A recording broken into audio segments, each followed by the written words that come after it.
Good morning. Welcome to our daily devotional practice for April the 22nd, 6 a.m. Pacific time, or whatever time it is that you join. It's always wonderful to see where people are joining from. And I'm starting to recognize many of the names who are regulars, and I thank you for that. I do go back later on in the day and look at all of the comments and feel my kinship with everyone from all over. We are using 365 Science of Mind, a year of daily wisdom from Ernest Holmes, and my intention is to continue through the year doing it. Now, I have said on many occasions that sometimes I read the passage, and I think about it, and sometimes I even argue with it in my mind. And I was talking to a rabbi friend of mine, and he said, "Why don't you try not arguing with the text?" And I asked him to explain. He said, "Why don't you just try reading it and observing it for what it is?" And I noticed I was resistant to the idea, so I thought, well, I'm going to give it a try.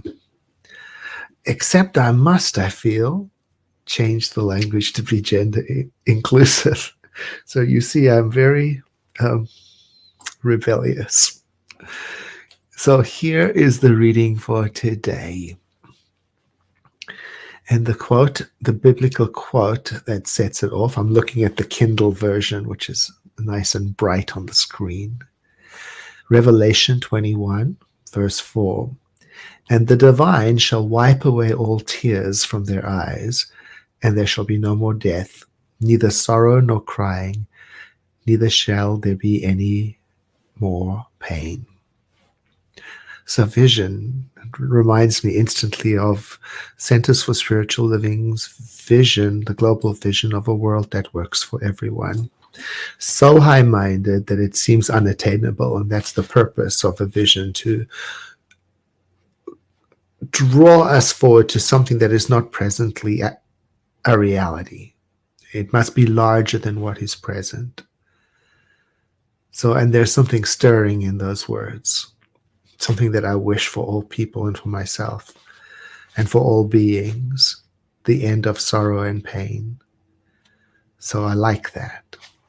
Now here comes the reading, and I will try to be as faithful to it as I can. Let's get ourselves situated.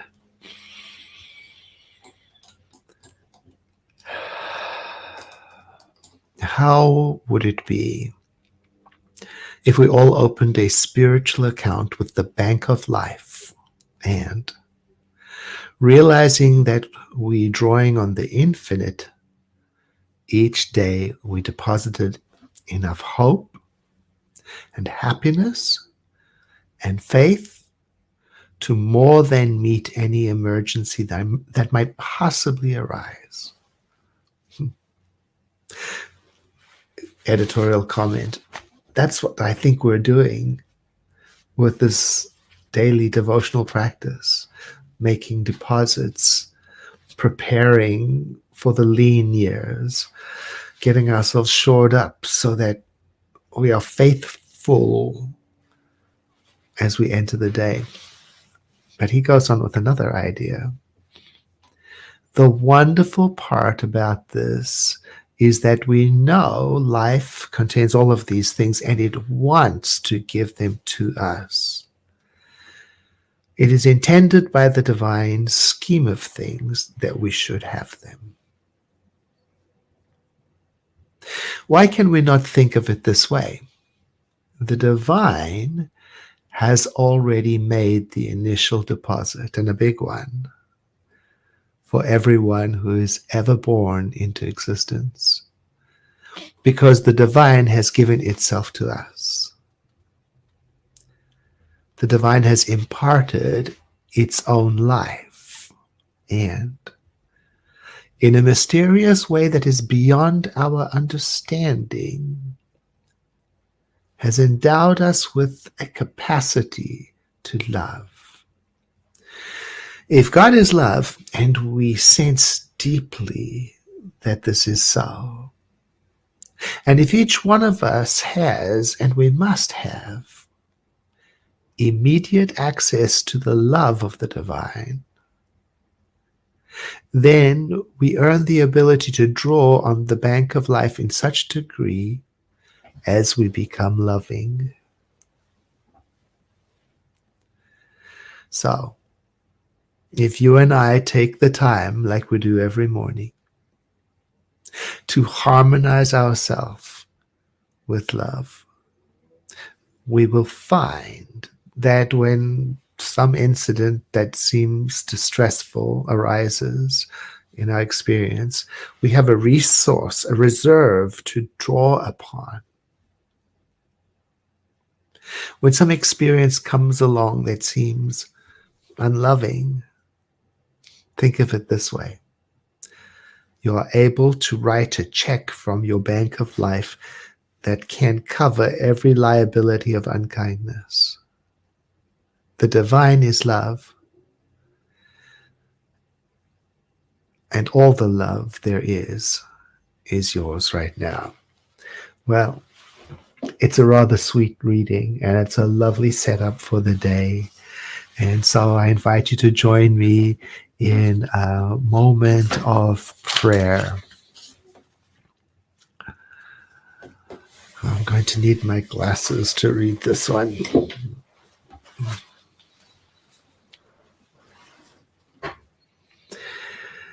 There is only one source of all there is. One life, Spirit's life. One love, Spirit's love. It is all there is. It is the allness of everything that is. It is the allness of every thought and every deed and every action and every event and every circumstance. Unconditionally so. Unconditionally loving its own creation through its creation as itself. Expressing itself as its creation in everything and in everyone all the time, and not limited by any of this expression. This one love is all of my being. With every breath I take, I am breathing in its allness. And I'm becoming aware that as I take this to be true for myself, it is true for all beings. So I understand us to be connected to each other through the one. Today, I let myself become aware that I am walking and talking with the divine.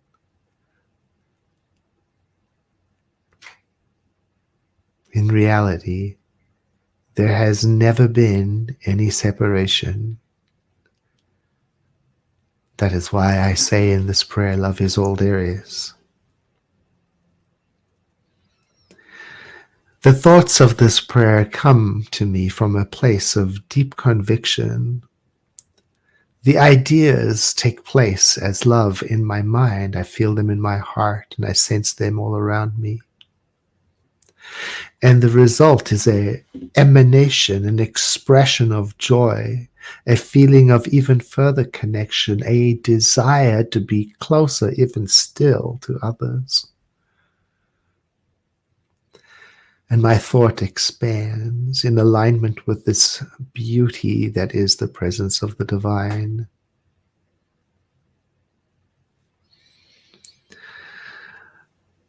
I let myself sense that I am never alone, united in consciousness. And so I take a moment now to bring into my heart space the beloved community in Ukraine, that they may not be forgotten. And so, as I dwell upon the idea that I am empowered from within to love, and to be powerful,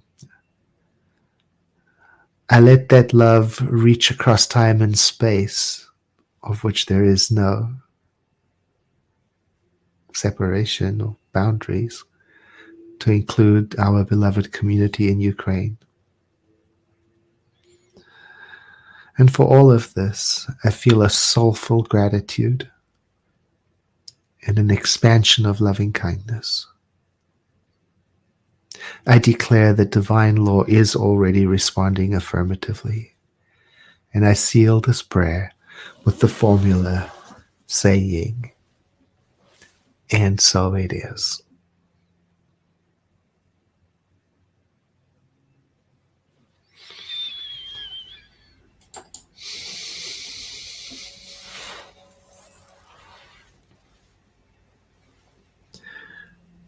I thank you very much for joining me and for letting me know where you're joining from.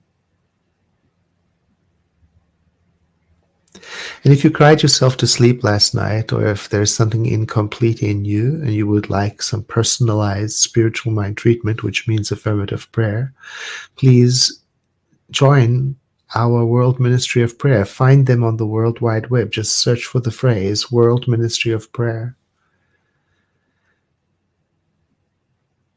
And you can call them, you can send them an email, and there are trained prayer practitioners on standby, ready to partner with you, tailor making a prayer for your individual needs and aspirations. If you do use the World Ministry of Prayer, I hope you will drop a note or make a comment about what your experience was. And if the prayer helped, let us know, because we call that a demonstration. And it's how we build our confidence together by sharing our progress, our wins. And thank you in advance for all of you who share this broadcast so that the web of connectivity may increase. Have a blessed day.